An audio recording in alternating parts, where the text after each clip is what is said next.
Lions club of Garhwa green के द्वारा हमारे Lions club of Garhwa green के पूर्व अध्यक्ष लायन रविंदर जायसवाल जी के सौजन्य से 23वीं सप्ताह लगातार हम लोग के द्वारा खिचड़ी का वितरण किया जा रहा है, जो कि जो है हम लोगों को बहुत तसल्ली मिलती है खिचड़ी का वितरण करके, जरूरतमंदों को भोजन करा करके।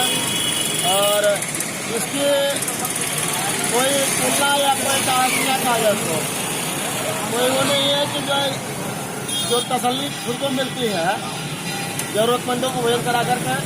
अवश्य इसका जो है हम लोग लगातार करते आए हैं, करते रहेंगे। ये रविंदर भैया की जो सौजन्य से आज हम लोग 23वें सप्ताह लगातार हम लोग खिचड़ी का वितरण आज कर रहे हैं। आज कितने लोग शामिल हुए हैं आप इसमें? हमारे रीजन के region chairman lion Amit Kashyap ji, जो कि पूर्व अध्यक्ष भी हैं, हमारे क्लब के सचिव लायन विनय कश्यप जी, और मैं खुद हर्ष अग्रवाल, अध्यक्ष लायंस क्लब ऑफ गढ़वा।